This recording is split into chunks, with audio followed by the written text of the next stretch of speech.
সূরা আলে ইমরান। আউযু বিল্লাহি মিনাশ শাইতানির রাজীম। বিসমিল্লাহির রহমানির রহিম।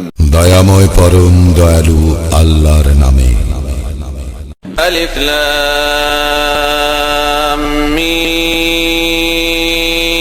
আলিফ লাম মিম। আল্লাহু লা ইলাহা ইল্লা হুয়াল হাইয়ুল কাইয়্যুম। আল্লাহ ব্যতীত অন্য কোন ইলাহ নাই, তিনি চিরঞ্জীব, সর্বসত্তার ধারক। نزل عليك الكتاب بالحق مصدقا لما بين يديه وأنزل التوراة والإنجيل। তিনি সত্য সহ তোমার প্রতি কিতাব অবতীর্ণ করিয়াছেন, যাহা উহার পূর্বের কিতাবের সমর্থক, আর তিনি অবতীর্ণ করিয়াছিলেন তাওরাত ও ইনজিল। من قبل هدى للناس وأنزل الفرقان إن الذين كفروا بآيات الله لهم عذاب شديد والله عزيز ذو انتقام। ইতিপূর্বে মানব জাতির সৎ পথ প্রদর্শনের জন্য আর তিনি ফুরকান অবতীর্ণ করিয়াছেন, যাহারা আল্লাহর নিদর্শনকে প্রত্যাখ্যান করে তাহাদের জন্য কঠোর শাস্তি আছে। আল্লাহ মহাপরাক্রমশালী, দণ্ডদাতা। إن الله لا يخفى عليه شيء في الأرض ولا في السماء। আল্লাহ নিশ্চয় আসমান ও জমিনে কিছুই তাহার নিকট গোপন থাকে না। هو الذي يصوركم في الأرحام كيف يشاء لا إله إلا هو العزيز الحكيم। তিনি মাতৃগর্ভে যেভাবে ইচ্ছা তোমাদের আকৃতি গঠন করেন, তিনি ব্যতীত অন্য কোন ইলাহ নাই, তিনি প্রবল, পরাক্রমশালী, প্রজ্ঞাময়। هو الذي أنزل عليك الكتاب منه آيات محكمات هن أم الكتاب وأخر متشابهات فأما الذين في قلوبهم زيغ فيتبعون ما تشابه منه ابتغاء الفتنة وابتغاء تأويله وما يعلم تأويله إلا الله والراسخون في العلم يقولون آمنا به كل من عند ربنا وما يذكر إلا أولو الألباب।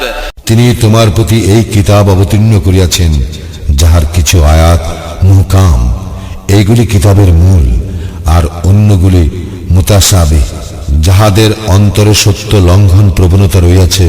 শুধু তাহারাই ফিতনা এবং ভুল ব্যাখ্যার উদ্দেশ্যে মুতাশাবিহাতের অনুসরণ করে।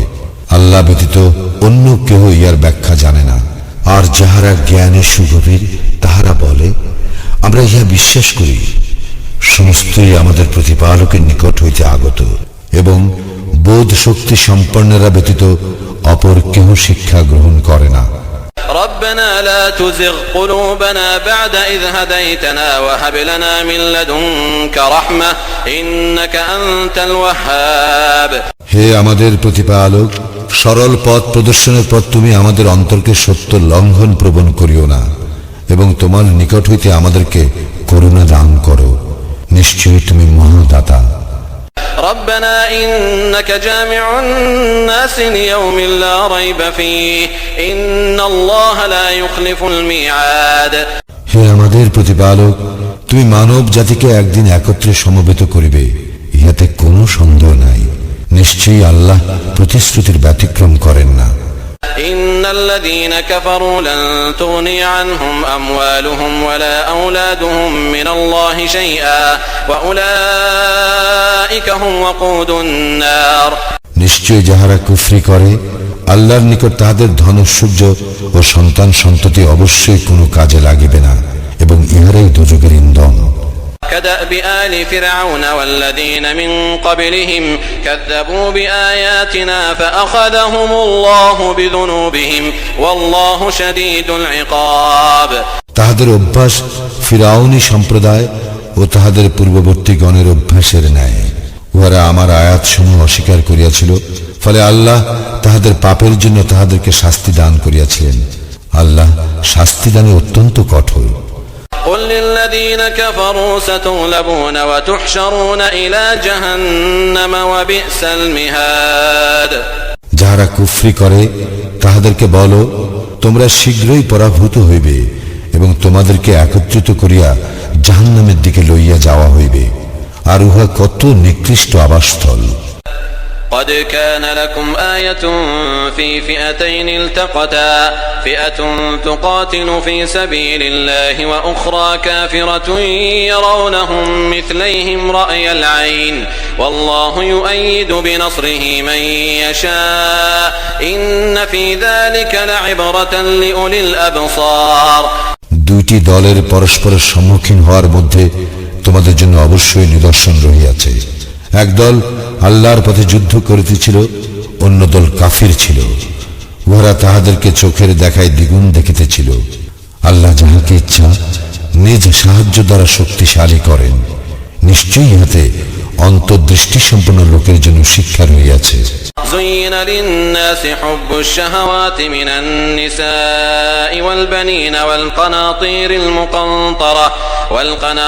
المقنطرة من الذهب والفضة والخيل المسومة والأنعام والحرث ذلك متاع الحياة الدنيا والله عنده حسن المآب। নারী, সন্তান, রাশিকৃত স্বর্ণরৌপ্য আর চিহ্নিত অশ্বরাজি, গবাদি পশু এবং ক্ষেত খামারের প্রতি আকর্ষণ মানুষের জন্য সুশোভিত করা হইয়াছে। এইসব ইহ জীবনের ভোগ্য বস্তু, আর আল্লাহ তাহারই নিকট রহিয়াছে উত্তম আশ্রয়স্থল। قل أنبئكم بخير من ذلكم للذين اتقوا عند ربهم جنات تجري من تحتها الأنهار خالدين فيها وأزواج مطهرة ورضوان من الله والله بصير بالعباد। বলো, আমি কি তোমাদেরকে এইসব বস্তু হইতে উৎকৃষ্টতর কোনো কিছুর সংবাদ দিব? যারা তাকওয়া অবলম্বন করিয়া চলে তাহাদের জন্য তাহাদের প্রতিপালকের নিকট জান্নাত সমূহ রহিয়াছে, যাহার পাদদেশে নদী প্রবাহিত, আর সেখানে তাহারা স্থায়ী হইবে। তাহাদের জন্য পবিত্র সঙ্গিনীগণ এবং আল্লাহর নিকট হইতে সন্তুষ্টি রহিয়াছে। আল্লাহ বান্দাদের সম্পর্কে সম্যক দ্রষ্টা। الذين يقولون ربنا إننا آمنا فاغفر لنا ذنوبنا وقنا عذاب النار। যাহারা বলে, হে আমাদের প্রতিপালক, আমরা ঈমান আনিয়াছি, সুতরাং তুমি আমাদের পাপ ক্ষমা করো এবং আমাদেরকে আগুনের আযাব হইতে রক্ষা করো। الصابرين والصادقين والقانتين والمنفقين والمستغفرين بالأسحار। তাহারা ধৈর্যশীল, সত্যবাদী, অনুগত, ব্যয়কারী এবং শেষ রাত্রে ক্ষমা প্রার্থী। شهد الله أنه لا إله إلا هو والملائكة وأولو العلم قائما بالقسط لا إله إلا هو العزيز الحكيم। আল্লাহ সাক্ষ্য দেন যে নিশ্চয় তিনি ব্যতীত অন্য কোন ইলাহ নাই। ফেরেশতাগণ এবং জ্ঞানীগণ আল্লাহ ন্যায় নীতিতে প্রতিষ্ঠিত। তিনি ব্যতীত অন্য কোন ইলাহ নাই। তিনি পরাক্রমশালী, প্রজ্ঞাময়। إن الدين عند الله الإسلام وما اختلف الذين أوتوا الكتاب إلا من بعد ما جاءهم العلم بغيا بينهم ومن يكفر بآيات الله فإن الله سريع الحساب। নিঃসন্দেহে ইসলামই আল্লাহর নিকট একমাত্র দিন। যাহাদেরকে কিতাব দেওয়া হইয়াছিল তাহারা পরস্পর বিদ্বেষ বশত তাহাদের নিকট জ্ঞান আসিবার পর মতানৈক্য ঘটাইয়াছিল। আর কেহ আল্লাহর নিদর্শনকে অস্বীকার করিলে আল্লাহ তো হিসাব গ্রহণে অত্যন্ত তৎপর। فإن حاجوك فقل أسلمت وجهي لله ومن اتبعن وقل للذين أوتوا الكتاب والأميين أأسلمتم فإن أسلموا فقد اهتدوا وإن تولوا فإنما عليك البلاغ والله بصير بالعباد। যদি তাহারা তোমার সঙ্গে বিতর্কে লিপ্ত হয় তবে তুমি বলো, আমি আল্লাহর নিকট আত্মসমর্পণ করিয়াছি এবং আমার অনুসারীগণ। আর যাহাদেরকে কিতাব দেওয়া হইয়াছে তাহাদেরকে ও নিরক্ষরদেরকে বলো, তোমরাও কি আত্মসমর্পণ করিয়াছ? যদি তাহারা আত্মসমর্পণ করে তবে নিশ্চয়ই তাহারা হিদায়াত পাইবে। আর যদি তাহারা মুখ ফিরাইয়া নেয় তবে তোমার কর্তব্য শুধু প্রচার করা। আল্লাহ বান্দাদের সম্পর্কে সম্যক দ্রষ্টা। إن الذين يكفرون بآيات الله ويقتلون النبيين بغير حق ويقتلون الذين يأمرون بالقسط من الناس فبشرهم بعذاب أليم যারা আল্লাহর আয়াত অস্বীকার করে, অন্যায় রূপে নবীদের হত্যা করে এবং মানুষের মধ্যে যারা ন্যায় পরায়ণতার নির্দেশ দেয় তাহাদেরকে হত্যা করে, তুমি তাহাদেরকে মর্মন্তুদ শাস্তির সংবাদ দাও। أولئك الذين حبطت أعمالهم في الدنيا والآخرة وما لهم من ناصرين এই সব লোক, ইহাদের কার্যাবলী দুনিয়া ও আখিরাতে নিষ্ফল হইবে এবং তাহাদের কোনো সাহায্যকারীও নাই। ألم تر إلى الذين أوتوا نصيبا من الكتاب يدعون إلى كتاب الله ليحكم بينهم ثم يتولى فريق منهم وهم معرضون তুমি কি তাহাদেরকে দেখো নাই যাহাদেরকে কিতাবের অংশ প্রদান করা হইয়াছিল? তাহাদেরকে আল্লাহর কিতাবের দিকে আহ্বান করা হইয়াছিল যাহাতে উহা তাহাদের মধ্যে মীমাংসা করিয়া দেয়। অতঃপর তাহাদের একদল ফিরিয়া দাঁড়ায়, আর তাহারাই পরাঙ্মুখ। ذلك بأنهم قالوا لن تمسنا النار إلا أياما معدودات وغرهم في دينهم ما كانوا يفترون এই হেতু যে তাহারা বলিয়া থাকে, দিন কতক ব্যতীত আমাদেরকে অগ্নি কখনোই স্পর্শ করিবে না। তাহাদের নিজেদের দিন সম্বন্ধে তাহাদের মিথ্যা উদ্ভাবন তাহাদেরকে প্রবঞ্চিত করিয়াছে। فكيف إذا جمعناهم ليوم لا ريب فيه ووفيت كل نفس ما كسبت وهم لا يظلمون কিন্তু সেদিন যাহাতে কোনো সন্দেহ নাই, তাহাদের কি অবস্থা হইবে? যেদিন আমি তাহাদেরকে একত্র করিব এবং প্রত্যেককে তাহার অর্জিত কর্মের প্রতিদান পূর্ণভাবে দেওয়া হইবে, আর তাহাদের প্রতি কোনো অন্যায় করা হইবে না। قل اللهم مالك الملك تؤتي الملك من تشاء وتنزع الملك ممن تشاء وتعز من تشاء وتذل من تشاء بيدك الخير إنك على كل شيء قدير বলো, হে সার্বভৌম শক্তির মালিক আল্লাহ, তুমি যাহাকে ইচ্ছা ক্ষমতা প্রদান করো এবং যাহার নিকটতে ইচ্ছা ক্ষমতা কাড়িয়া লও। যাহাকে ইচ্ছা তুমি ইজ্জত দান করো, আর যাহাকে ইচ্ছা তুমি হীন করো। কল্যাণ তোমার হাতেই, নিশ্চয়ই তুমি সকল বিষয়ে সর্বশক্তিমান। تولج الليل في النهار وتولج النهار في الليل وتخرج الحي من الميت وتخرج الميت من الحي وترزق من تشاء بغير حساب তুমি রাত্রিকে দিবসে পরিণত এবং দিবসকে রাত্রিতে পরিণত করো। তুমি মৃত হইতে জীবন্তের আবির্ভাব ঘটাও, আবার জীবন্ত হইতে মৃতের আবির্ভাব ঘটাও। তুমি যাহাকে ইচ্ছা অপরিমিত জীবন উপকরণ দান করো। لا يتخذ المؤمنون الكافرين أولياء من دون المؤمنين ومن يفعل ذلك فليس من الله في شيء إلا أن تتقوا منهم تقاه ويحذركم الله نفسه وإلى الله المصير মুমিনগণ যেন মুমিনগণ ব্যতীত কাফিরদের বন্ধুরূপে গ্রহণ না করে। যে কেহ এইরূপ করবে তার সঙ্গে আল্লাহর কোনো সম্পর্ক থাকিবে না। তবে ব্যতিক্রম, যদি তোমরা তাহাদের নিকট হইতে আত্মরক্ষার জন্য সতর্কতা অবলম্বন করো, আর আল্লাহ তাহার নিজের সম্বন্ধে তোমাদেরকে সাবধান করিতেছেন এবং আল্লাহর দিকেই প্রত্যাবর্তন।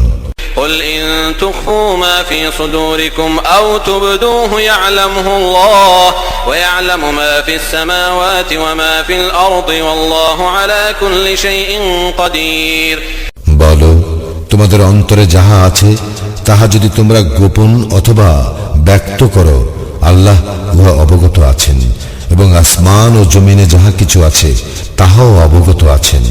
আল্লাহ সর্ববিষয়ে সর্বশক্তিমান। يوم تجد كل نفس ما عملت من خير محضرا وما عملت من سوء تود لو أن بينها وبينه أمدا بعيدا ويحذركم الله نفسه والله رؤوف بالعباد যেদিন প্রত্যেকে সে যে ভালো কাজ করিয়াছে এবং সে যে মন্দ কাজ করিয়াছে তাহা বিদ্যমান পাইবে, সেদিন সে তাহার ও উহার মধ্যে দূর ব্যবধান কামনা করিবে। আল্লাহ তাহার নিজের সম্বন্ধে তোমাদেরকে সাবধান করিতেছেন। আল্লাহ বান্দাদের প্রতি অত্যন্ত দয়ার্দ্র। قل إن كنتم تحبون الله فاتبعوني يحببكم الله ويغفر لكم ذنوبكم والله غفور رحيم। বলো, তোমরা যদি আল্লাহকে ভালোবাসো তবে আমাকে অনুসরণ করো, আল্লাহ তোমাদেরকে ভালোবাসিবেন এবং তোমাদের অপরাধ ক্ষমা করিবেন। আল্লাহ অত্যন্ত ক্ষমাশীল, পরম দয়ালু।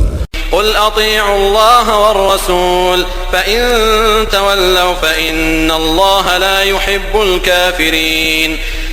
বলো, আল্লাহ ও রাসূলের অনুগত হও, যদি তাহারা মুখ ফিরাইয়া নেয় তবে জানিয়া রাখো, আল্লাহ তো কাফিরদেরকে পছন্দ করেন না। إن الله اصطفى آدم ونوحا وآل إبراهيم وآل عمران على العالمين। নিশ্চয়ই আল্লাহ আদমকে, নূহকে ও ইব্রাহিমের বংশধর এবং ইমরানের বংশধরকে বিশ্বজগতে মনোনীত করিয়াছেন। ذرية بعضها من بعض والله سميع عليم। ইহারা একে অপরের বংশধর, আল্লাহ সর্বশ্রোতা, সর্বজ্ঞ। إذ قالت امرأة عمران رب إني نذرت لك ما في بطني محررا فتقبل مني إنك أنت السميع العليم। স্মরণ করো, যখন ইমরানের স্ত্রী বলিয়াছিল, হে আমার প্রতিপালক, আমার গর্ভে যাহা আছে তাহা একান্ত তোমার জন্য আমি উৎসর্গ করিলাম, সুতরাং তুমি আমার নিকট হইতে উহা কবুল করো, নিশ্চয় তুমি সর্বশ্রোতা, সর্বজ্ঞ। فلما وضعتها قالت رب إني وضعتها أنثى والله أعلم بما وضعت وليس الذكر كالأنثى وإني سميتها مريم وإني أعيذها بك وذريتها من الشيطان الرجيم।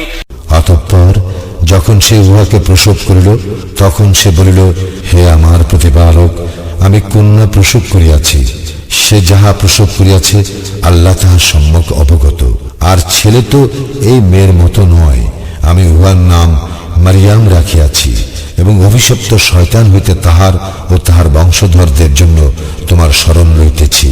فتقبلها ربها بقبول حسن وأنبتها نباتا حسنا وكفلها زكريا كلما دخل عليها زكريا المحراب وجد عندها رزقا قال يا مريم أنى لك هذا قالت هو من عند الله إن الله يرزق من يشاء بغير حساب।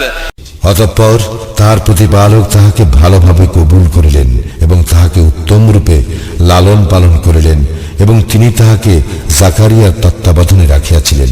যখনই জাকারিয়া কক্ষে তাহার সঙ্গে সাক্ষাৎ করিতে যাইত তখনই তাহার নিকট খাদ্য সামগ্রী দেখিতে পাইত। সে বলিত, হে মারিয়াম, এইসব তুমি কোথায় পাইলে? সে বলিত, উহা আল্লাহর নিকট হইতে, নিশ্চয়ই আল্লাহ যাহাকে ইচ্ছা অপরিমিত রিজিক দান করেন। هنالك دعا زكريا ربه قال رب هب لي من لدنك ذرية طيبة إنك سميع الدعاء। সেখানেই জাকারিয়া তাহার প্রতিপালকের নিকট প্রার্থনা করিয়া বলিল, হে আমার প্রতিপালক, আমাকে তুমি তোমার নিকট হইতে সৎ বংশধর দান করো, নিশ্চয়ই তুমি প্রার্থনা শ্রবণকারী। فنادته الملائكة وهو قائم يصلي في المحراب أن الله يبشرك بيحيى مصدقا بكلمة من الله وسيدا وحصورا ونبيا من الصالحين। যখন জাকারিয়া কক্ষে সালাতে দাঁড়াইয়াছিলেন তখন ফেরেশতাগণ তাহাকে সম্বোধন করিয়া বলিল, আল্লাহ তোমাকে ইয়াহিয়ার সুসংবাদ দিতেছেন, সে হইবে আল্লাহর বাণীর সমর্থক, নেতা, স্ত্রী বিরাগী এবং পুণ্যবানদের মধ্যে একজন নবী। قال رب أنى يكون لي غلام وقد بلغني الكبر وامرأتي عاقر قال كذلك الله يفعل ما يشاء। সে বলিল, হে আমার প্রতিপালক, আমার পুত্র হইবে কিরূপে? আমার তো বার্ধক্য আসিয়াছে এবং আমার স্ত্রী বন্ধা। তিনি বলিলেন, এইভাবেই আল্লাহ যাহা ইচ্ছা তাহা করেন। قال رب اجعل لي آية قال آيتك ألا تكلم الناس 3 أيام إلا رمزا واذكر ربك كثيرا وسبح بالعشي والإبكار। সে বলিল, হে আমার প্রতিপালক, আমাকে একটি নিদর্শন দাও। তিনি বলিলেন, তোমার নিদর্শন এই যে 3 দিন তুমি ইঙ্গিত ব্যতীত কথা বলিতে পারিবে না, আর তোমার প্রতিপালককে অধিক স্মরণ করিবে এবং সন্ধ্যায় ও প্রভাতে তাহার পবিত্রতা ও মহিমা ঘোষণা করিবে। وَإِذْ قَالَتِ الْمَلَائِكَةُ يَا مَرْيَمُ إِنَّ اللَّهَ اصْطَفَاكِ وَطَهَّرَكِ وَاصْطَفَاكِ عَلَى نِسَاءِ الْعَالَمِينَ। স্মরণ করো যখন ফেরেশতাগণ বলিয়াছিল, হে মারিয়াম, আল্লাহ তোমাকে মনোনীত ও পবিত্র করিয়াছেন এবং বিশ্বের নারীগণের মধ্যে তোমাকে মনোনীত করিয়াছেন। يا مريم اقنتي لربك واسجدي واركعي مع الراكعين। হে মারিয়াম, তোমার প্রতিপালকের অনুগত হও ও সিজদা করো এবং যাহারা রুকু করে তাহাদের সঙ্গে রুকু করো। ذلك من أنباء الغيب نوحيه إليك وما كنت لديهم إذ يلقون أقلامهم أيهم يكفل مريم وما كنت لديهم إذ يختصمون। ইহা অদৃশ্য বিষয়ের সংবাদ যাহা তোমাকে ওহী দ্বারা অবহিত করিতেছি। মারিয়ামের তত্ত্বাবধানের দায়িত্ব তাহাদের মধ্যে কে গ্রহণ করিবে, ইহার জন্য যখন তাহারা তাহাদের কলম নিক্ষেপ করিতেছিল তুমি তখন তাহাদের নিকট ছিলে না, এবং তাহারা যখন বাদানুবাদ করিতেছিল তখনও তুমি তাহাদের নিকট ছিলে না। إذ قالت الملائكة يا مريم إن الله يبشرك بكلمة منه اسمه المسيح عيسى بن مريم وجيها في الدنيا والآخرة ومن المقربين। স্মরণ করো যখন ফেরেশতাগণ বলিল, হে মারিয়াম, নিশ্চয় আল্লাহ তোমাকে তাহার পক্ষ হইতে একটি কালেমার সুসংবাদ দিতেছেন। তাহার নাম মাসিহ, মারিয়াম তনয় ঈসা। সে দুনিয়া ও আখিরাতে সম্মানিত ও সান্নিধ্য প্রাপ্তগণের অন্যতম হইবে। ويكلم الناس في المهد وكهلا ومن الصالحين। সে দোলনায় থাকা অবস্থায় ও পরিণত বয়সে মানুষের সঙ্গে কথা বলিবে এবং সে হইবে পুণ্যবানদের একজন। قالت رب أنى يكون لي ولد ولم يمسسني بشر قال كذلك الله يخلق ما يشاء إذا قضى أمرا فإنما يقول له كن فيكون। সে বলিল, হে আমার প্রতিপালক, আমাকে কোনো পুরুষ স্পর্শ করে নাই, আমার সন্তান হইবে কিভাবে? তিনি বলিলেন, এইভাবেই আল্লাহ যাহা ইচ্ছা সৃষ্টি করেন। তিনি যখন কিছু স্থির করেন তখন বলেন হও, এবং ইহা হইয়া যায়। ويعلمه الكتاب والحكمة والتوراة والإنجيل। এবং তিনি তাহাকে শিক্ষা দিবেন কিতাব, হিকমত, তাওরাত ও ইনজিল। ورسولا إلى بني إسرائيل أني قد جئتكم بآية من ربكم أني أخلق لكم من الطين كهيئة الطير فأنفخ فيه فيكون طيرا بإذن الله وأبرئ الأكمه والأبرص وأحيي الموتى بإذن الله وأنبئكم بما تأكلون وما تدخرون في بيوتكم إن في ذلك لآية لكم إن كنتم مؤمنين। এবং তাহাকে বনি ইসরায়েলের জন্য রাসূল করিবেন। সে বলিবে, আমি তোমাদের প্রতিপালকের পক্ষ হইতে তোমাদের নিকট নিদর্শন লইয়া আসিয়াছি। আমি তোমাদের জন্য কর্দম দ্বারা একটি পক্ষী সদৃশ আকৃতি গঠন করিব, অতঃপর ইহাতে আমি ফুৎকার দিব, ফলে আল্লাহর হুকুমে উহা পাখি হইয়া যাইবে। আমি জন্মান্ধ ও কুষ্ঠ ব্যাধিগ্রস্তকে নিরাময় করিব এবং আল্লাহর হুকুমে মৃতকে জীবন্ত করিব। তোমরা তোমাদের গৃহে যাহা আহার করো ও মওজুদ করো তাহা তোমাদেরকে বলিয়া দিব। তোমরা যদি মুমিন হও তবে ইহাতে তোমাদের জন্য নিদর্শন রহিয়াছে। ومصدقا لما بين يدي من التوراة ولأحل لكم بعض الذي حرم عليكم وجئتكم بآية من ربكم فاتقوا الله وأطيعون আর আমি আসিয়াছি আমার সম্মুখে তাওরাতে যাহা রইয়াছে উহার সমর্থক রূপে ও তোমাদের জন্য যাহা নিষিদ্ধ ছিল উহার কতকগুলিকে বৈধ করিতে, এবং আমি তোমাদের প্রতিপালকের পক্ষ হইতে তোমাদের নিকট নিদর্শন লইয়া আসিয়াছি। সুতরাং আল্লাহকে ভয় করো আর আমাকে অনুসরণ করো। إن الله ربي وربكم فاعبدوه هذا صراط مستقيم নিশ্চয়ই আল্লাহ আমার প্রতিপালক এবং তোমাদেরও প্রতিপালক, সুতরাং তোমরা তাহার ইবাদত করিবে, ইহাই সরল পথ। فلما أحس عيسى منهم الكفر قال من أنصاري إلى الله قال الحواريون نحن أنصار الله آمنا بالله واشهد بأننا مسلمون যখন ঈসা তাহাদের অবিশ্বাস উপলব্ধি করিল তখন সে বলিল, আল্লাহর পথে কাহারা আমার সাহায্যকারী? হাওয়ারীগণ বলিলেন, আমরাই আল্লাহর পথে সাহায্যকারী, আমরা আল্লাহে ঈমান আনিয়াছি, আমরা আত্মসমর্পণকারী, তুমি এর সাক্ষী থাকো। ربنا آمنا بما أنزلت واتبعنا الرسول فاكتبنا مع الشاهدين হে আমাদের প্রতিপালক, তুমি যাহা অবতীর্ণ করিয়াছ তাহাতে আমরা ঈমান আনিয়াছি এবং আমরা এই রাসূলের অনুসরণ করিয়াছি, সুতরাং আমাদেরকে সাক্ষ্যদানকারীদের তালিকাভুক্ত করো। ومكروا ومكر الله والله خير الماكرين আর তাহারা চক্রান্ত করিয়াছিল, আল্লাহ কৌশল করিয়াছিলেন, আল্লাহ কৌশলীদের শ্রেষ্ঠ। إذ قال الله يا عيسى إني متوفيك ورافعك إلي ومطهرك من الذين كفروا وجاعل الذين اتبعوك فوق الذين كفروا إلى يوم القيامة ثم إلي مرجعكم فأحكم بينكم فيما كنتم فيه تختلفون স্মরণ করো যখন আল্লাহ বলিবেন, হে ঈসা, আমি তোমার কাল পূর্ণ করিতেছি এবং আমার নিকট তোমাকে তুলিয়া লইতেছি, এবং যাহারা কুফরি করিয়াছে তাহাদের মধ্য হইতে তোমাকে পবিত্র করিতেছি, আর তোমার অনুসারীগণকে কিয়ামত পর্যন্ত কাফিরদের উপর প্রাধান্য দিতেছি। অতঃপর আমার কাছে তোমাদের প্রত্যাবর্তন, তারপর যে বিষয়ে তোমাদের মতান্তর ঘটিতেছে আমি উহা মীমাংসা করিয়া দিব।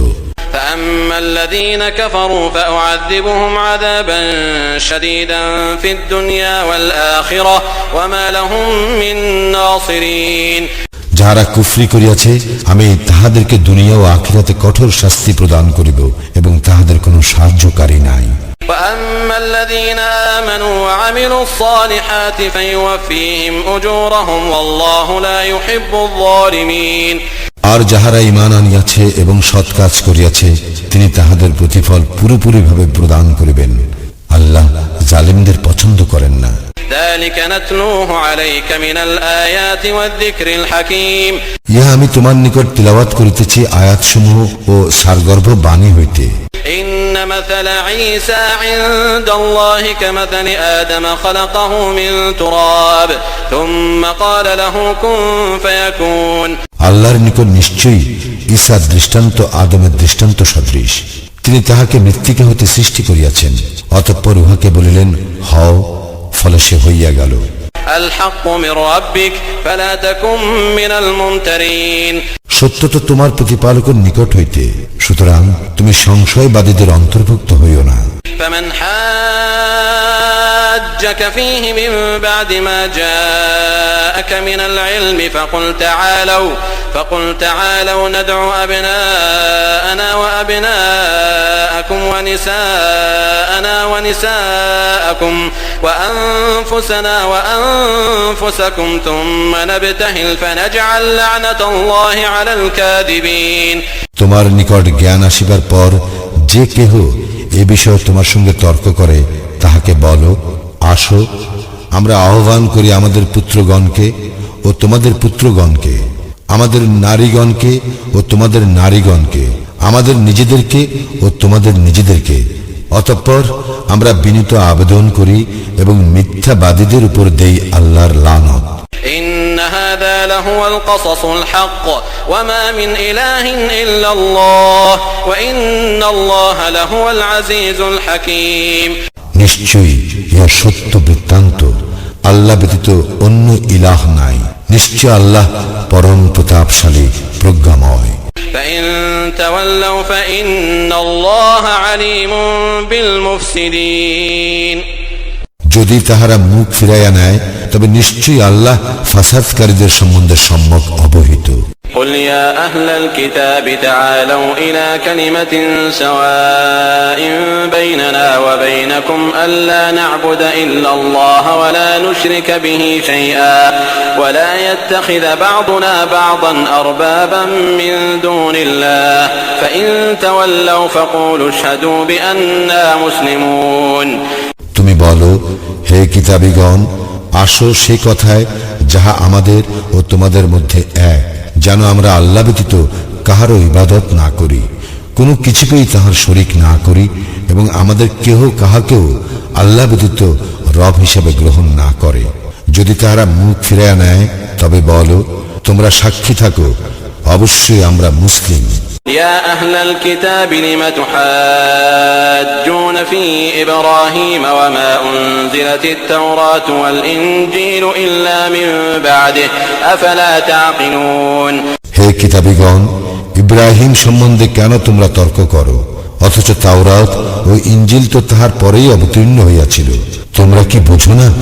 ها أنتم هؤلاء حاججتم فيما لكم به علم فلم تحاجون فيما ليس لكم به علم والله يعلم وأنتم لا تعلمون হ্যাঁ, তোমরা তো সেই সব লোক যে বিষয়ে তোমাদের সামান্য জ্ঞান আছে সে বিষয়ে তোমরাই তো তর্ক করিয়াছ, তবে যে বিষয়ে তোমাদের কোনো জ্ঞান নাই সে বিষয়ে কেন তর্ক করিতেছ?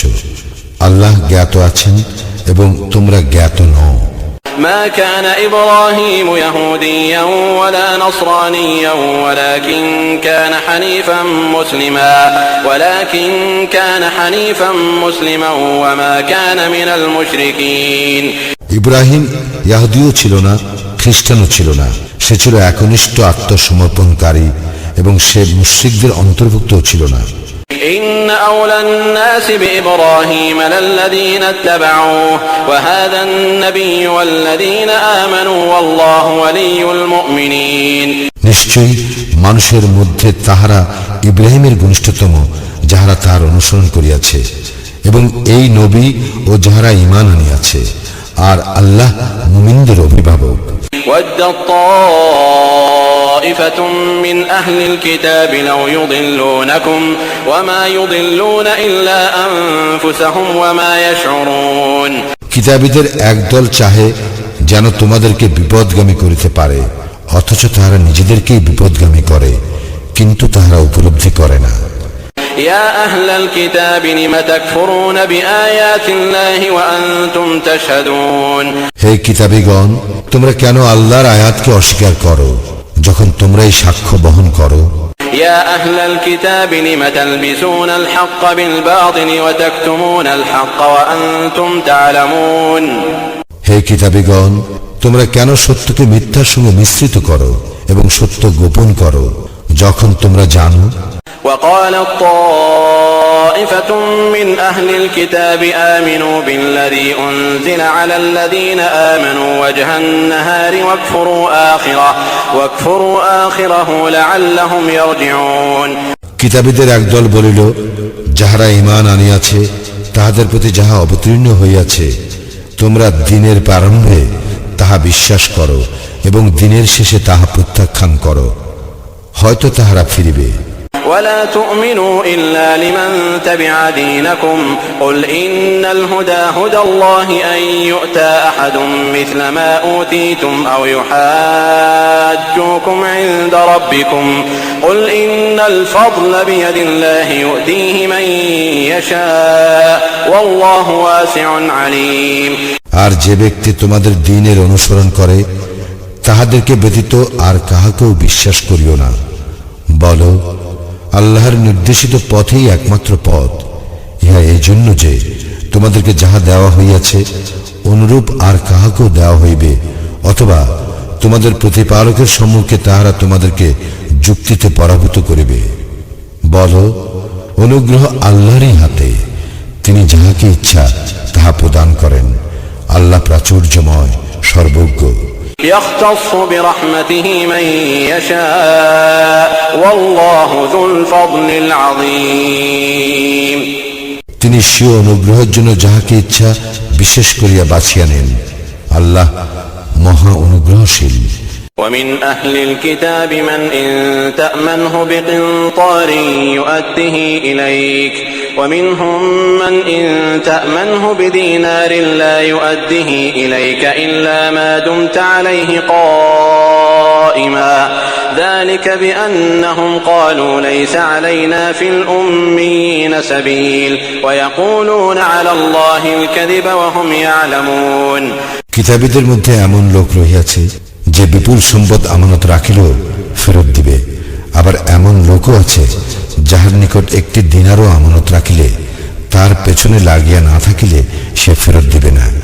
ইহা এই কারণে যে তাহারা বলে, নিরক্ষরদের প্রতি আমাদের কোনো বাধ্যবাধকতা নাই, এবং তাহারা জানিয়া শুনিয়া আল্লাহ সম্পর্কে মিথ্যা বলে। بلى من أوفى بعهده واتقى فإن الله يحب المتقين। হ্যাঁ, কেহ তার অঙ্গীকার পূর্ণ করিলে এবং তাকওয়া অবলম্বন করিয়া চলিলে আল্লাহ অবশ্যই মুত্তাকিদের ভালোবাসেন। إن الذين يشترون بعهد الله وأيمانهم ثمنا قليلا أولئك لا خلاق لهم في الآخرة ولا يكلمهم الله ولا ينظر إليهم يوم القيامة ولا يزكيهم ولهم عذاب أليم। যারা আল্লাহর সঙ্গে কৃত প্রতিশ্রুতি এবং নিজেদের শপথকে তুচ্ছ মূল্যে বিক্রয় করে, পরকালে তাহাদের কোনো অংশ নাই। কিয়ামতের দিন আল্লাহ তাহাদের সঙ্গে কথা বলিবেন না এবং তাহাদের দিকে চাহিবেন না এবং তাহাদেরকে পরিশুদ্ধ করিবেন না। তাহাদের জন্য মর্মন্তুদ শাস্তি রহিয়াছে। وإن منهم لفريقا يلوون ألسنتهم بالكتاب لتحسبوه من الكتاب وما هو من الكتاب ويقولون هو من عند الله وما هو من عند الله ويقولون على الله الكذب وهم يعلمون। আর নিশ্চয় তাহাদের মধ্যে একদল লোক আছেই যারা কিতাবকে জিহ্বা দ্বারা বিকৃত করে, যাহাতে তোমরা উহাকে আল্লাহর কিতাবের অংশ মনে করো, কিন্তু উহা কিতাবের অংশ নহে, এবং তাহারা বলে উহা আল্লাহর পক্ষ হইতে, কিন্তু উহা আল্লাহর পক্ষে হইতে প্রেরিত নহে। তাহারা জানিয়া শুনিয়া আল্লাহ সম্পর্কে মিথ্যা বলে। ما كان لبشر أن يؤتيه الله الكتاب والحكم والنبوة ثم يقول للناس كونوا عبادا لي من دون الله ولكن كونوا ربانيين بما كنتم تعلمون الكتاب وبما كنتم تدرسون। কোন ব্যক্তিকে আল্লাহ কিতাব, হিকমত ও নবুয়ত দান করিবার পর সে মানুষকে বলিবে, আল্লাহর পরিবর্তে তোমরা আমার দাস হইয়া যাও, ইহা তাহার জন্য সঙ্গত নহে, বরং সে বলিবে তোমরা রব্বানি হইয়া যাও, যেহেতু তোমরা কিতাব শিক্ষা দান করো এবং যেহেতু তোমরা অধ্যয়ন করো। ولا يأمركم أن تتخذوا الملائكة والنبيين أربابا أيأمركم بالكفر بعد إذ أنتم مسلمون। ফেরেশতাগণকে ও নবীগণকে প্রতিপালক রূপে গ্রহণ করিতে সে তোমাদেরকে নির্দেশ দিতে পারে না। তোমাদের মুসলিম হওয়ার পর সে কি তোমাদেরকে কুফরির নির্দেশ দিবে? وَإِذْ أَخَذَ اللَّهُ مِيثَاقَ النَّبِيِّينَ لَمَا آتَيْتُكُم مِّن كِتَابٍ وَحِكْمَةٍ ثُمَّ جَاءَكُمْ رَسُولٌ مُصَدِّقٌ لِّمَا مَعَكُمْ لَتُؤْمِنُنَّ بِهِ وَلَتَنصُرُنَّهُ قَالَ أَأَقْرَرْتُمْ وَأَخَذْتُمْ عَلَى ذَلِكُمْ إِصْرِي قَالُوا أَقْرَرْنَا قَالَ فَاشْهَدُوا وَأَنَا مَعَكُمْ مِنَ الشَّاهِدِينَ। স্মরণ করো যখন আল্লাহ নবীদের অঙ্গীকার লইয়াছিলেন যে তোমাদেরকে কিতাব ও হিকমত যাহা কিছু দিয়াছি, অতঃপর তোমাদের কাছে যাহা আছে তাহার প্রত্যয়নকারী রূপে যখন একজন রাসূল আসিবে, তখন তোমরা অবশ্যই তাহার প্রতি ঈমান আনিবে এবং তাহাকে সাহায্য করিবে। তিনি বলিবেন, তোমরা কি স্বীকার করিলে এবং এই সম্পর্কে আমার অঙ্গীকারকে তোমরা গ্রহণ করিলে? সূরা আর রুম। বিসমিল্লাহির রহমানির রহিম। রহমান রহিম আল্লাহ তাআলার নামে। আলিফ লাম মিম। গুলিবাতির রূম।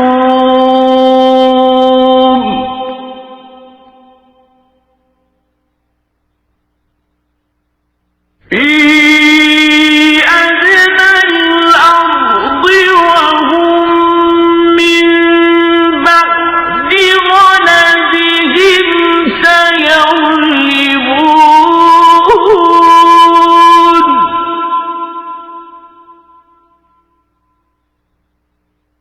ফি বিضع سنين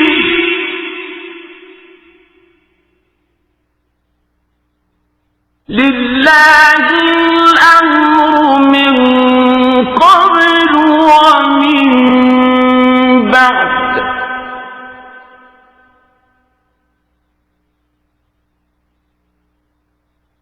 ويومئذ يفرح المؤمنون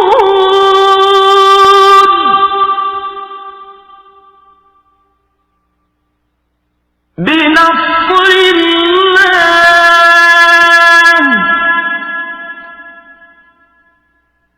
ينصر من يشاء وهو العزيز الرحيم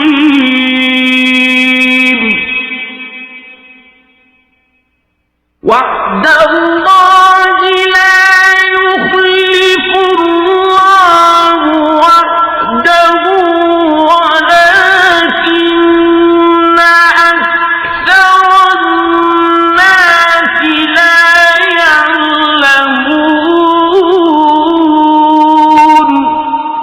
আলিফ লাম মিম। রোম জাতি পরাজিত হয়ে গেছে। ভূমণ্ডলের সবচাইতে নিচু অঞ্চলে সংঘটিত ঘটনা।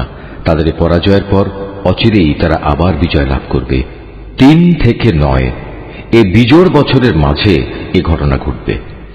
এর আগেও চূড়ান্ত ক্ষমতা ছিল আল্লাহ তাআলার হাতে, এবং এ ঘটনার পরেও সে চাবিকাঠি তাঁরই হাতে থাকবে। রোমকদের বিজয়ে সেদিন ঈমানদার ব্যক্তিরা ভীষণ খুশি হবে। আল্লাহ তাআলার সাহায্যেই এসব ঘটবে। তিনি যখন যাকে চান তাকেই বিজয়ের সাহায্য দান করেন। তিনি মহাপরাক্রমশালী ও পরম দয়ালু। এটা হচ্ছে আল্লাহ তাআলারই ওয়াদা।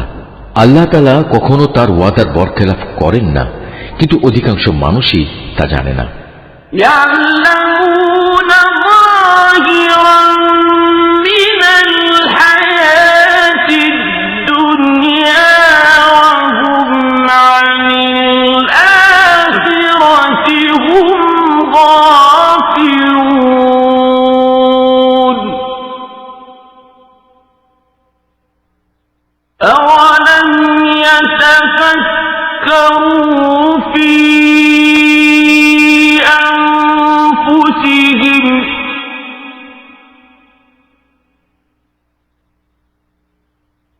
ما خلق الله السماوات والأرض وما بينهما إلا بالحق وأجل مسمى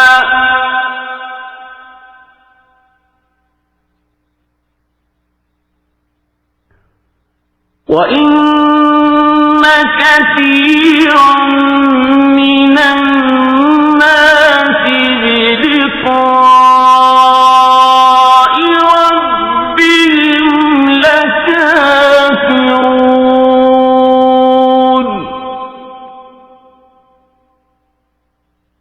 أولم يسيروا في الأرض فينظروا كيف كان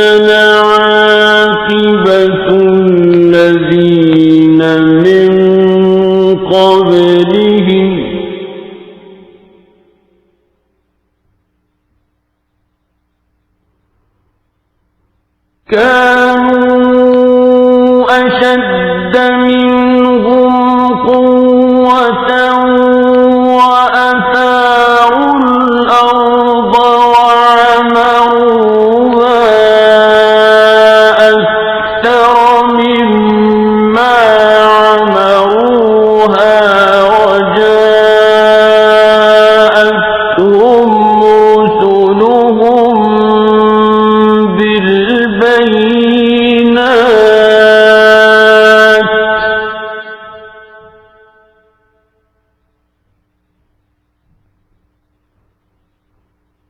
فما كان الله ليظلمهم ولكن كانوا أنفسهم يظلمون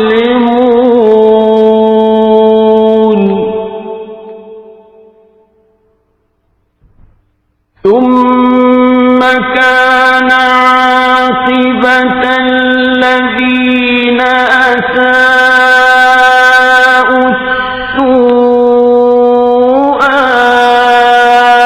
أن كذبوا بآيات الله وكانوا بها يستهزئون তারা তো পার্থিব জীবনের শুধু বাইরের দিকটি সম্পর্কেই জানে, কিন্তু আখেরাতের জীবন সম্পর্কে তারা সম্পূর্ণই গাফেল। এ মানুষগুলো কি নিজেদের মনে একথা চিন্তা করে না আল্লাহ তাআলা কিভাবে আসমানসমূহ, জমিন ও অন্য সব কিছু যথাযথভাবে এবং একটি সুনির্দিষ্ট সময় দিয়ে পয়দা করেছেন? কিন্তু মানুষদের মাঝে অধিকাংশই এ সব কিছুর শেষে তাদের মালিকের সামনে হাজির হওয়া অস্বীকার করে।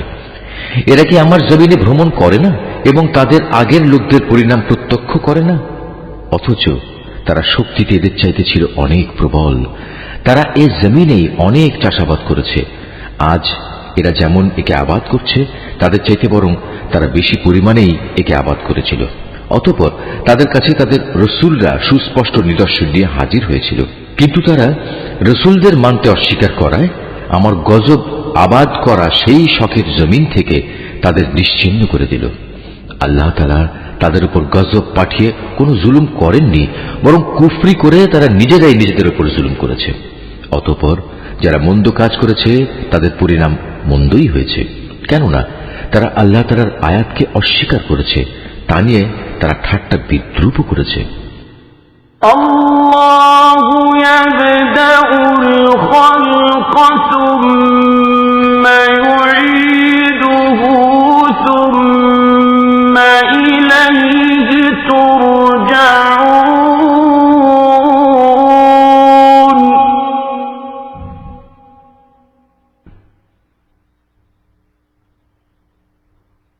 ويوم تقوم الساعة يبلس المجرمون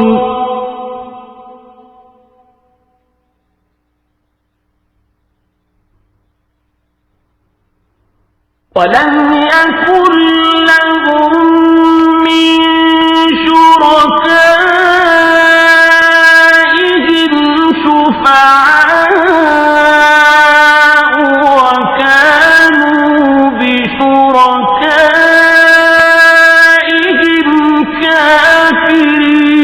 كافرين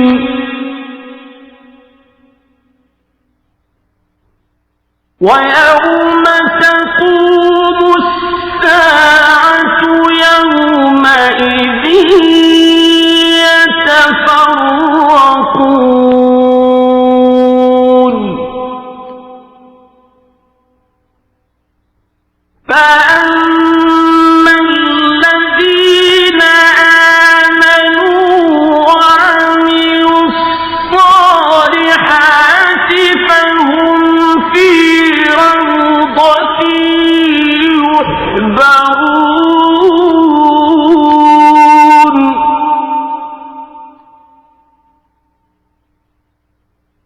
وأما الذين كفروا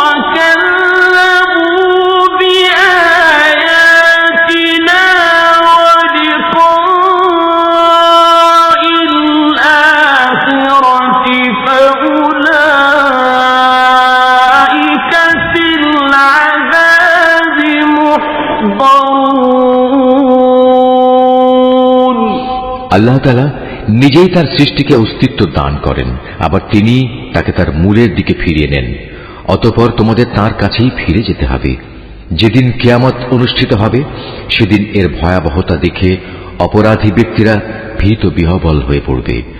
সেদিন তাদের শরীকদের কেউই তাদের জন্য সুপারিশ করার মতো থাকবে না, বরং তারা তাদের এ শরীক করার ঘটনাই তখন অস্বীকার করবে। যেদিন কিয়ামত হবে সেদিন মানুষরা ঈমান ও কুফরের ভিত্তিতে আলাদা হয়ে পড়বে।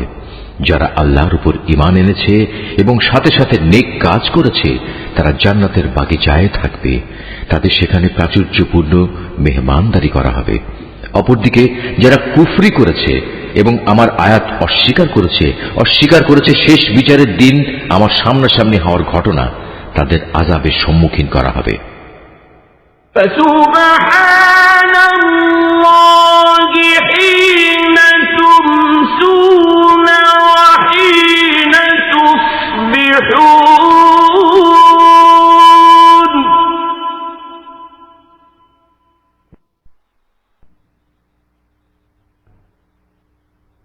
وله الحمد في السماوات والأرض وعشيا وحين تظهرون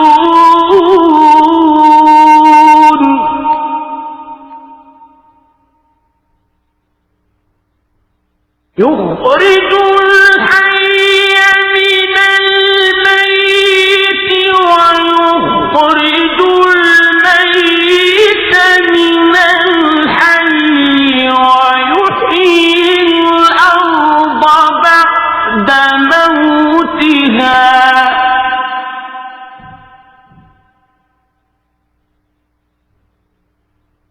وكذلك تخرجون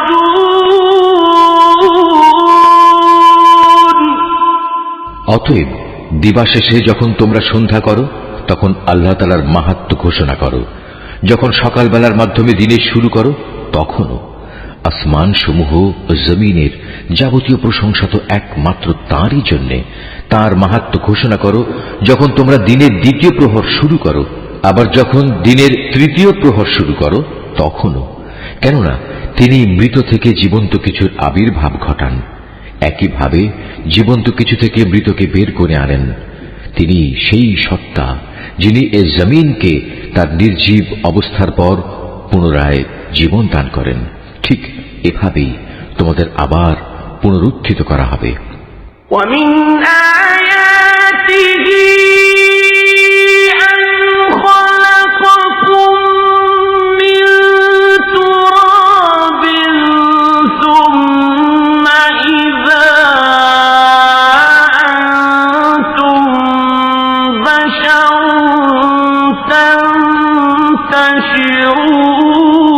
تنتشرون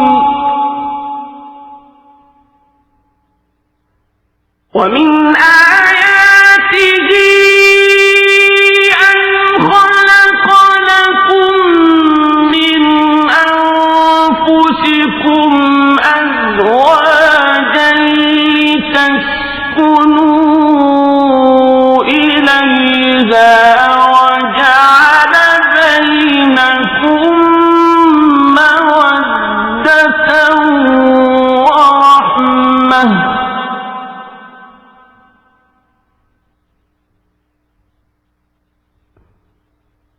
إن في ذلك لآيات لقوم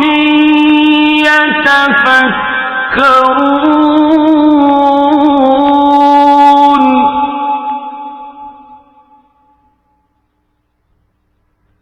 ومن آياته خلق السماوات والأرض واختلاف ألسنتكم وألوانكم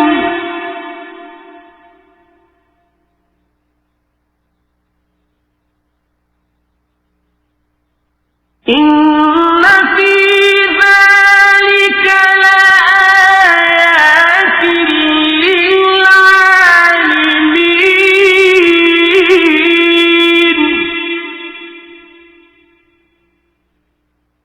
ومن آياته منامكم بالليل والنهار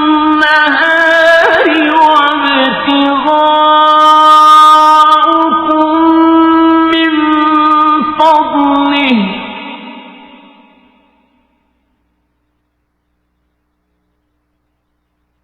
إن في ذلك لآيات لقوم يسمعون আল্লাহ তাআলার কুদরতের নিদর্শন সমূহের মধ্যে একটি নিদর্শন এই যে শুরুতে তিনি তোমাদের মাটি থেকে পয়দা করেছেন, অতঃপর তোমরা মানুষ হিসেবে জমিনে সর্বত্র ছড়িয়ে পড়লে। তার কুদরতের নিদর্শন সমূহের মাঝে এও একটি যে তিনি তোমাদের জন্য তোমাদের মধ্যে থেকে তোমাদের সঙ্গী সঙ্গিনীদের বানিয়েছেন, যাতে করে তোমরা তাদের কাছে সুখ শান্তি লাভ করতে পারো। উপরন্তু তিনি তোমাদের মাঝে ভালোবাসা ও পারস্পরিক সৌহার্দ্য সৃষ্টি করে দিয়েছেন। অবশ্যই এর মাঝে চিন্তাশীল সম্প্রদায়ের জন্য অনেক নিদর্শন রয়েছে। আকাশমালা ও জমিনের সৃষ্টি, তোমাদের পারস্পরিক ভাষা ও বর্ণ বৈচিত্র্য নিঃসন্দেহে তার কুদরতের নিদর্শন সমূহের মাঝে এক একটি বড় নিদর্শন। অবশ্যই জ্ঞানবান মানুষদের জন্য এতে অনেক নিদর্শন রয়েছে। তোমাদের রাত ও দিনের ঘুম, তোমাদের তার দেয়া রিজেক তালাশ করাও তার কুদরতের নিদর্শন সমূহের মাঝে একটি। অবশ্য এই সব কিছুর মাঝে যে জাতি আল্লাহর কথা শোনে তাদের জন্য অনেক নিদর্শন রয়েছে। ومن آياته يريكم البرق خوفا وطمعا وينزل من السماء ماء فيحيي به الأرض بعد موتها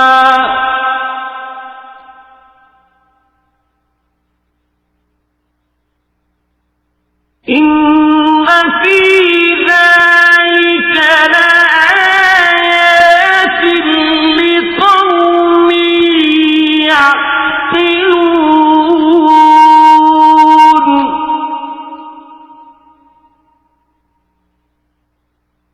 ومن آياته أن تقوم السماء والأرض بأمره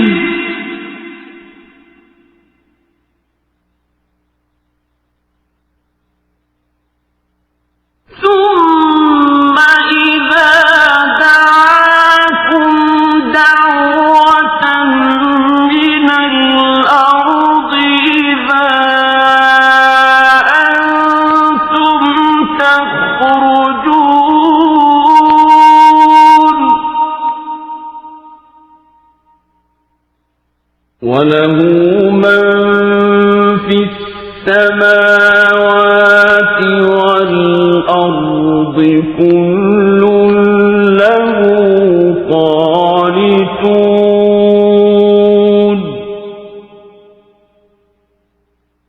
وهو الذي يبدأ الخلق ثم يعيده وهو أهون عليه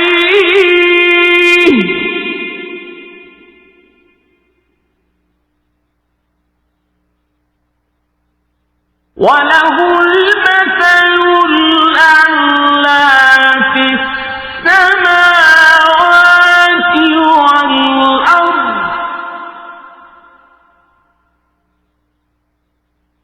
وهو العزيز الحكيم তার কুদরতের নিদর্শন সমূহের মাঝে এও একটি যে তিনি তোমাদের বিদ্যুৎ ও তার আলো দেখান ভয়ে এবং আশা সঞ্চারের মাঝ দিয়ে তা প্রতিভাত হয়। তিনি আসমান থেকে পানি বর্ষণ করেন, অতঃপর তা দিয়ে জমিন একবার নির্জীব হয়ে যাওয়ার পর তাকে পুনরায় জীবন দান করেন। অবশ্য এতেও বোধ শক্তি সম্পন্ন জাতির জন্য আল্লাহকে চেনার অনেক নিদর্শন রয়েছে। তার নিদর্শনসমূহের মাঝে এও একটি যে তার আদেশেই আসমান জমিন নিজ নিজ অবস্থানের উপর দাঁড়িয়ে আছে। তোমরা মাটির ভেতরে চলে গেলে অতঃপর যখন তিনি তোমাদের সে মাটির ভেতর থেকে বেরিয়ে আসার জন্য ডাক দেবেন, তখন সে ডাক শোনা মাত্রই তোমরা উঠে আসবে। এ আকাশমালা ও জমিনে যেখানে যা কিছু আছে তা তো একান্তভাবে তাঁর জন্যই, সব কিছু তাঁর আদেশেরই অনুগত। তিনি সেই মহান সত্তা যিনি গোটা সৃষ্টি জগৎকে প্রথমবার পয়দা করেন, অতঃপর কিয়ামতের দিন তাকে আবার আবর্তিত করবেন। সৃষ্টির প্রক্রিয়ায় সে কাজটি তার জন্য খুবই সহজ, কেননা আসমান সমূহ ও জমিনে সর্বোচ্চ মর্যাদা তো তার জন্যই নির্ধারিত, এবং তিনি মহাপরাক্রমশালী, প্রজ্ঞাময়। ضرب لكم مثلا من أنفسكم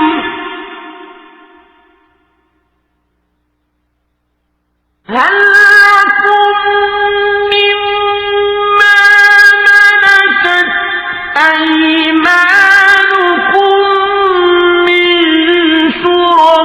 شركاء فيما رزقناكم فأنتم فيه سواء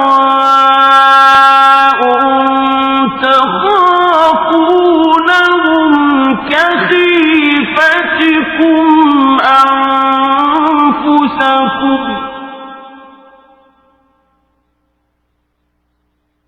كذلك نفصل الآيات لقوم يعقلون بل اتبع الذين ظلموا أهواءهم بغير علم فمن يهدي من أضل الله وما لهم من ناصرين। হে মানুষরা, আল্লাহ তাআলা তোমাদের বোঝার জন্য তোমাদের নিত্যদিনের ঘটনা থেকে উদাহরণ পেশ করছেন। সে উদাহরণটির জিজ্ঞাসা হচ্ছে, আমি তোমাদের যে রিজিক দান করেছি তাকে তোমাদের অধিকারভুক্ত দাস দাসীরা সমভাবে অংশীদার, এমন অংশীদার যাতে করে তোমরা এবং তারা সমান হয়ে যেতে পারো। বলতে পারো, তোমরা কি তাদের ব্যাপারে ততটুকু ভয় করো যতটুকু ভয় নিজেদের ব্যাপারে করো? বস্তুত এভাবেই আমি বোধ শক্তি সম্পন্ন সম্প্রদায়ের জন্য আমার কথাগুলো খুলে খুলে বর্ণনা করি। কিন্তু যারা সীমা লঙ্ঘনকারী তারা অজ্ঞানতাবশত নিজেদের খেয়াল খুশির অনুসরণ করে রেখেছে।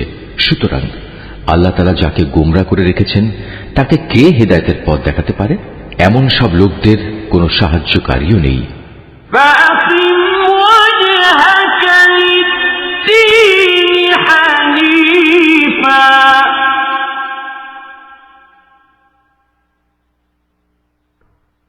فطرة الله التي فطر الناس عليها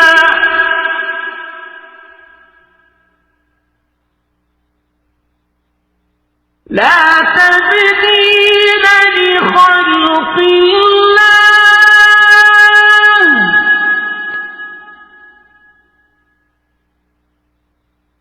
ذلك الدين القيم ولكن أكثر الناس لا يعلمون منيبين إليه واتقوه وأقيموا الصلاة ولا تكونوا من المشركين من الذين فرقوا دينهم وكانوا شيعا كل حزب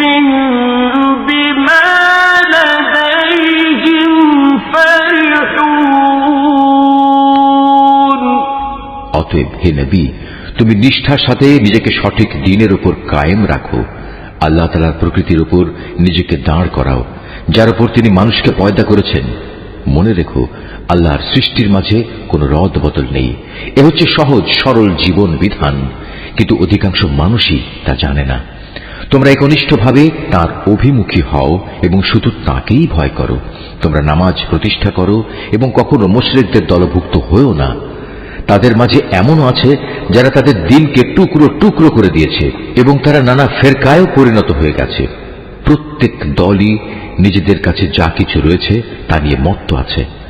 وَإِذَا مَسَّ النَّاسَ ضُرٌّ دَعَوْا رَبَّهُم مُنِيبِينَ إِلَيْهِ ثُمَّ إِذَا أَذَاقَهُم مِّنْهُ رَحْمَةً إِذَا فَرِيقٌ مِّنْهُم بربهم يشركون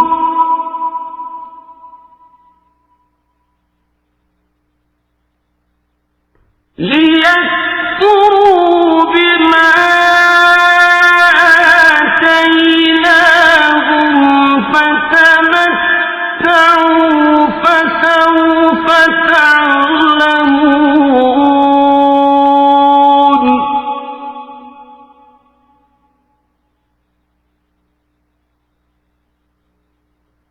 أم أنزلنا عليهم سلطانا فهو يتكلم بما كانوا به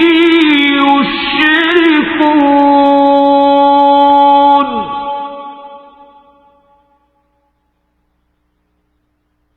وإذا أذقنا الناس رحمة فرحوا بها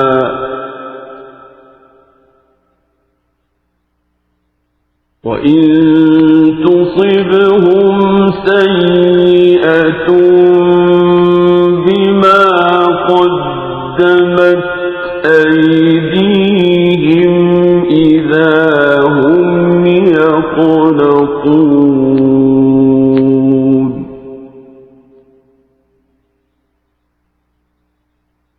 أولم يروا أن الله يبسط الرزق لمن يشاء ويقدر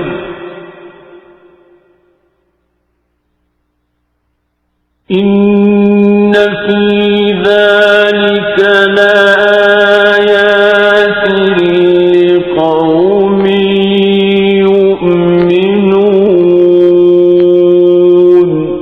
মানুষদের যখন কোনো দুঃখ দৈন্য স্পর্শ করে তখন তারা তার আল্লাহর দিকে বিনয়ের সাথে ধাবিত হয়ে তাদের মালিককে ডাকতে থাকে। অতঃপর যখন তিনি তাদের তার দয়া নিয়ামতের স্বাদ উপভোগ করান তখন সাথে সাথে তাদের একদল লোক তাদের মালিকের সাথে অন্যদের শরীক করতে শুরু করে।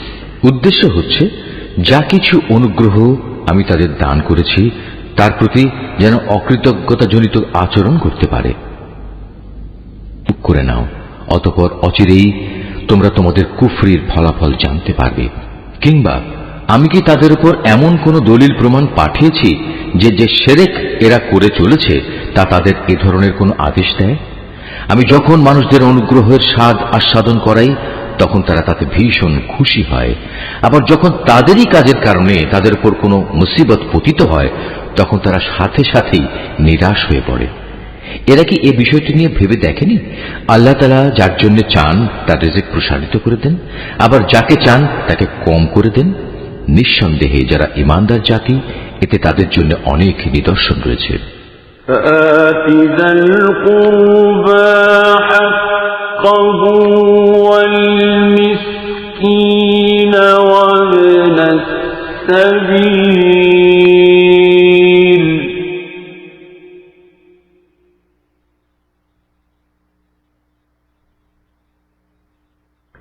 ذلك خير للذين يريدون وجه الله وأولئك هم المفلحون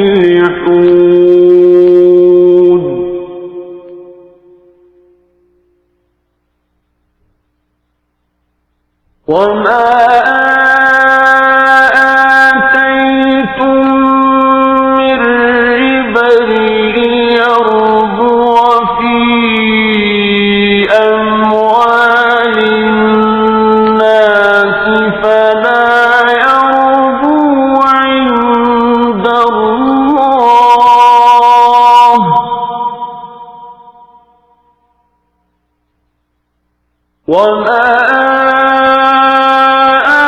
آتيتم من زكاة تريدون وجه الله فأولئك هم المضعفون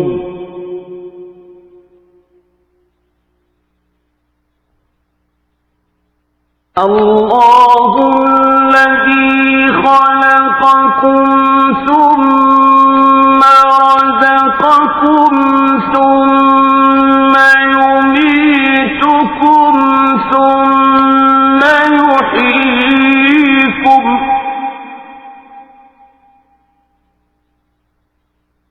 هل من شركائكم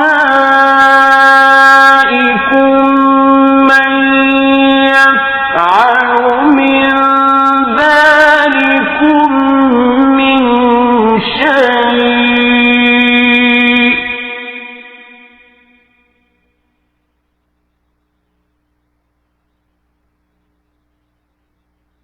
سبحانه وتعالى عما يشركون অতএব হে ইমানদার ব্যক্তি, তুমি আত্মীয় স্বজনকে তার অধিকার আদায় করে দাও, অভাবগ্রস্ত মুসাফিরদেরও নিজ নিজ পাওনা বুঝিয়ে দাও। এই বিষয়টি তাদের জন্য ভালো যারা একমাত্র আল্লাহ তাআলার সন্তুষ্টি কামনা করে, আর সত্যিকার অর্থে এরাই হবে সফল কাম। যা কিছু ধন সম্পদ তোমরা সুদের উপর দাও, তা তো এজন্যই দাও যেন তা অন্য মানুষদের মালের সাথে সামিল হয়ে বৃদ্ধি পায়। আল্লাহ তাআলার দৃষ্টিতে তা কিন্তু মোটেই বাড়ে না। অপরদিকে যে যাকাত তোমরা দান করো তা যেহেতু একান্তভাবে আল্লাহ তাআলাকে সন্তুষ্ট করার উদ্দেশ্যে দান করো, তাই বরং বৃদ্ধি পায়। জেনে রেখো, এরাই হচ্ছে সেসব লোক যারা যাকাতের মাধ্যমে আল্লাহর দরবারে নিজেদের সম্পদ বহুগুণে বাড়িয়ে নেয়।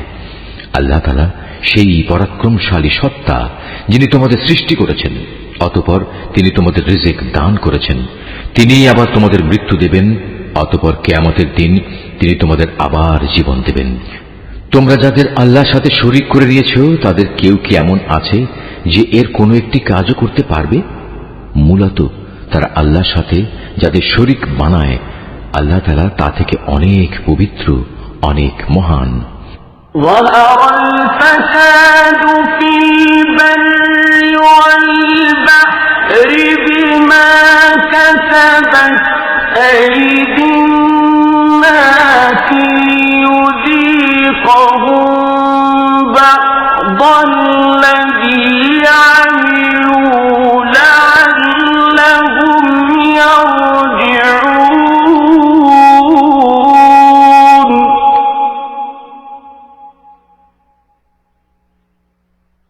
قل سيروا في الأرض فانظروا كيف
من كفر فعليه كفره ومن عمل صالحا فلأنفسهم يمهدون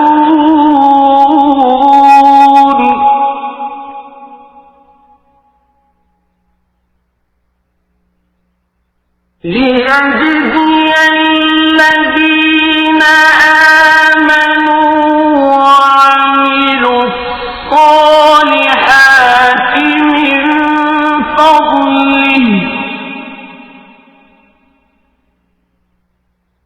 إنه لا يحب الكافرين।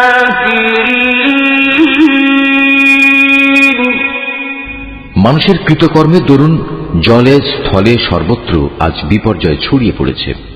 মূলত আল্লাহ তাআলা তাদের কতিপয় কাজকর্মের জন্য তাদের শাস্তির স্বাদ আস্বাদন করাতে চান, যাতে করে তারা সেসব কাজ থেকে ফিরে আসে। হে নবী, তুমি বলো, তোমরা আল্লাহর জমিনে ভ্রমণ করো এবং যারা আগে এখানে মজুদ ছিল আল্লাহ তাআলাকে অস্বীকার করায় তাদের কি পরিণতি হয়েছিল তা অবলোকন করো। মূলত তাদের অধিকাংশ লোকই ছিল মুশরিক। অতএব হে নবী, তুমি তোমার নিজেকে সত্য দ্বীনের উপর প্রতিষ্ঠিত করে রাখো আল্লাহ তাআলার পক্ষ থেকে ভয়াবহ দিনটি আসার আগে পর্যন্ত, যা কেউই ফিরিয়ে রাখতে পারবে না। আর সেদিন যখন আসবে তখন মোমেন ও কাফের সবাই আলাদা হয়ে যাবে। যে ব্যক্তি আল্লাহ তাআলাকে অস্বীকার করল তার এক কুফরি আযাব হিসেবে তার উপরই এসে পড়বে। অপরদিকে যে ব্যক্তি নেক আমল করল তারাই যেন এর মাধ্যমে নিজেদের জন্য সুখ সজ্জা রচনা করল। মূলত যারাই আল্লাহ তাআলার উপর ঈমান আনবে এবং সে অনুযায়ী নেক আমল করবে, আল্লাহ তাআলা তাঁর অনুগ্রহ দ্বারা তাদের যথোপযুক্ত বিনিময় দান করবেন। আল্লাহ তাআলা কাফেরদের কখনো পছন্দ করেন না। ومن آياته أن يرسل الرياح مبشرات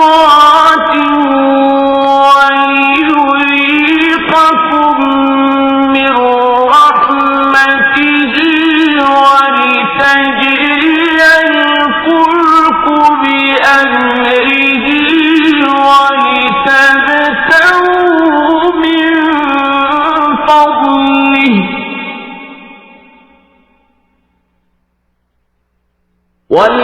ولتبتغوا من فضله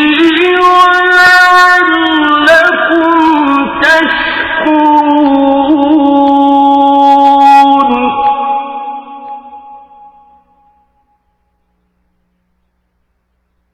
ولقد أرسلنا من قبلك رسلا إلى قومهم فجاءوهم بالبينات فانتقمنا من الذين أجرموا وكان حقا علينا نصر المؤمنين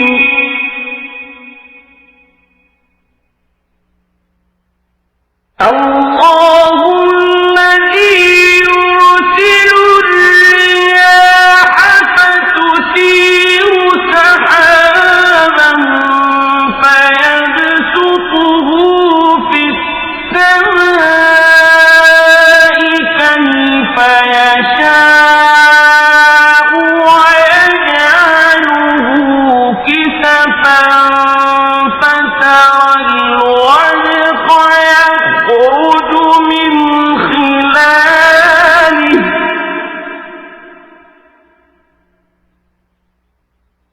ويجعله كسفا فترى الودق يخرج من خلاله فإذا أصاب به من يشاء من عباده إذا هم يستبشرون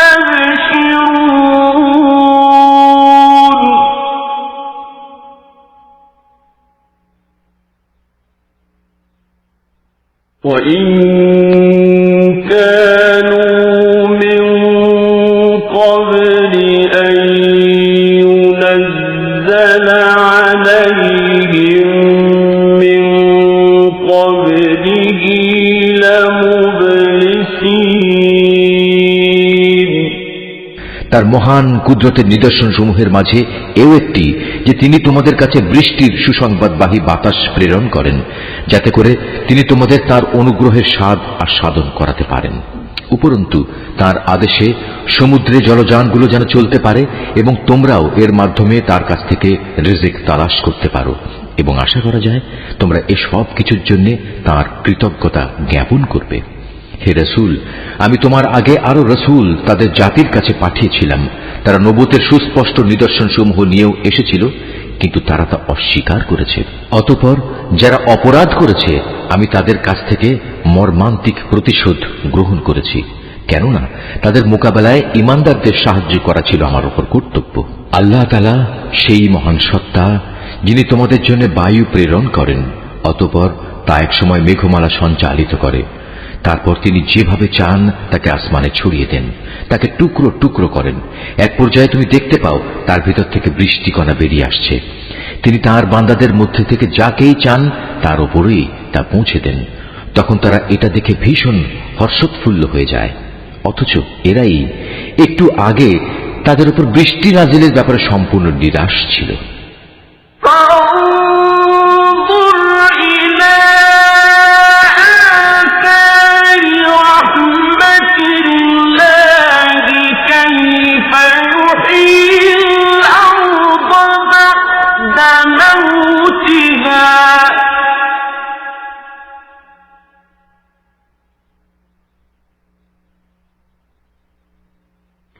إن ذلك لمحيي الموتى وهو على كل شيء قدير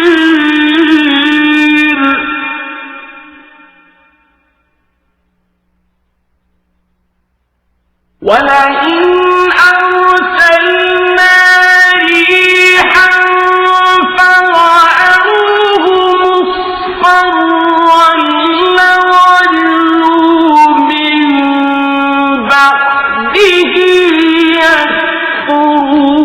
يكفرون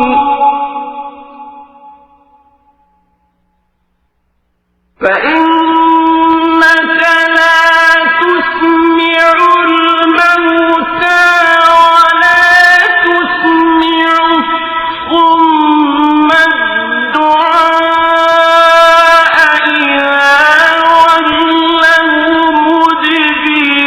مدبرين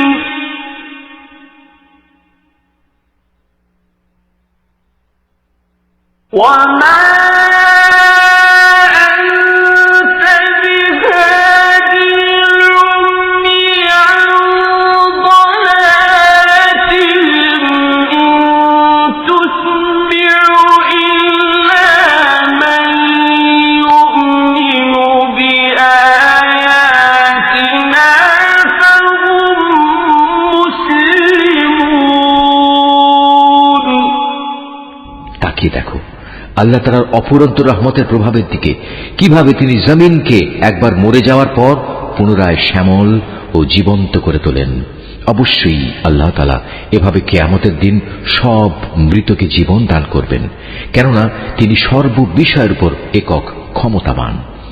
যদি আমি কখনো এমন বায়ু পাঠাতে শুরু করি যার ফলে মানুষ ফসলকে হলুদ রঙের দেখতে পায়, তখন অবশ্যই তারা আমার অকৃতজ্ঞতা জ্ঞাপন করতে শুরু করে। হে নবী, মৃতকে তো তুমি তোমার কথা শোনাতে পারবে না, না পারবে বধিরকে তোমার ডাক শোনাতে, বিশেষ করে যখন ওরা তোমাকে দেখেই মুখ ফিরিয়ে নেয়।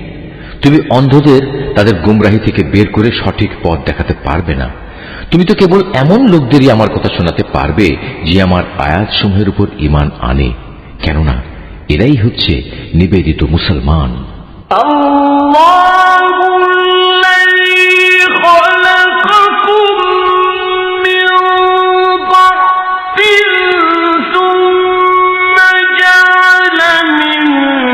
بعد ضعف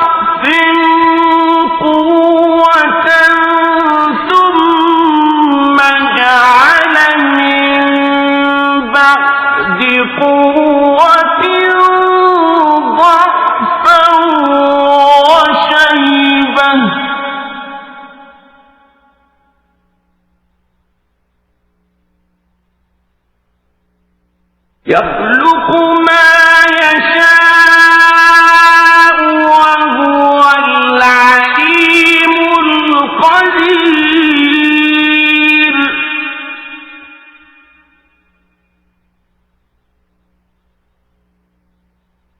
ويوم تقوم الساعة يقسم المجرمون ما لبثوا غير ساعة كذلك كانوا يؤفكون আল্লাহ তাআলাই হচ্ছেন সেই মহান সত্তা যিনি তোমাদের দুর্বল করে পয়দা করেছেন, অতঃপর তিনি এই দুর্বলতার পর দেহে শক্তি সৃষ্টি করেছেন, আবার তিনি এই শক্তির পর পুনরায় দুর্বলতা ও বার্ধক্য সৃষ্টি করেছেন। বস্তুত তিনি যা ইচ্ছা তাই সৃষ্টি করেন এবং তিনি সর্বোচ্চ ক্ষমতাবান ও সর্বজ্ঞ। যেদিন কিয়ামত কায়েম হবে সেদিন অপরাধী ব্যক্তিরা কসম খেয়ে বলবে, তারা তো কবরে মুহূর্তকালের বেশি অবস্থান করেনি। আসলে এরা এভাবেই সত্য বিমুখ থেকেছে এবং দাঁড়ে দাঁড়ে ঠোকর খেয়েছে। وقال الذين أوتوا العلم والإيمان لقد لبثتم في كتاب الله إلى يوم البعث فهذا يوم البعث ولكنكم كنتم لا تعلمون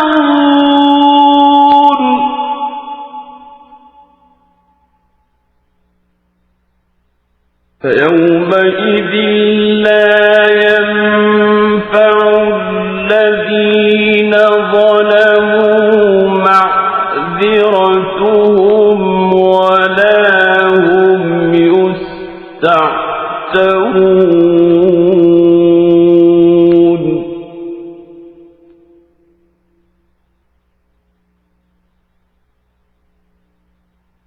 ولقد ضربنا للناس في هذا القرآن من كل مثل ولئن جئتهم بآية ليقولن الذين كفروا إن أنتم إلا مبطلون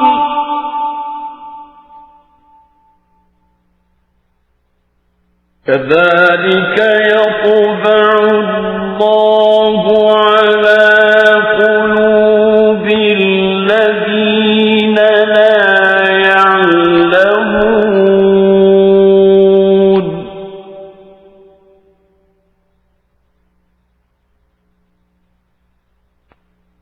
فاصبر إن وعد الله حق ولا يستخفنك الذين لا يوقنون কিন্তু সেসব লোক যাদের যথার্থ জ্ঞান ও ঈমান দেয়া হয়েছে তারা বলবে, না, তোমরা তো আল্লাহ তাআলার হিসাব মতো কবরের পুনরুত্থান দিবস পর্যন্তই অবস্থান করে এসেছো, আর আজকের দিনই হচ্ছে সেই প্রতিশ্রুত পুনরুত্থান দিবস। কিন্তু তোমরা এই দিনটাকে সঠিক বলে জানতে না। সেদিন জালেমদের ওজর আপত্তি তাদের কোনোই উপকারে আসবে না, না তাদের আল্লাহ তাআলার সন্তুষ্টি লাভের সুযোগ দেয়া হবে। হে নবী, আমি মানুষদের বোঝানোর জন্য এ কোরআনে সব ধরনের উদাহরণই পেশ করেছি। তারপরেও যদি তুমি এদের কাছে কোনো আয়াত নিয়ে হাজির হও, তবুও এ কাফেররা বলবে, তোমরা তো বাতিলপন্থী। এভাবেই আল্লাহ তাআলা তাদের অন্তরে মোহর মেরে দেন, যারা সত্য সম্পর্কে কিছুই জানে না। অতএব হে নবী, তুমি ধৈর্য ধারণ করো, অবশ্যই আল্লাহ তাআলার ওয়াদা সত্য। যাদের শেষ বিচারের দিনের উপর আস্থা নেই, তারা যেন তোমাকে কখনোই সত্য দিন থেকে বিচলিত করতে না পারে।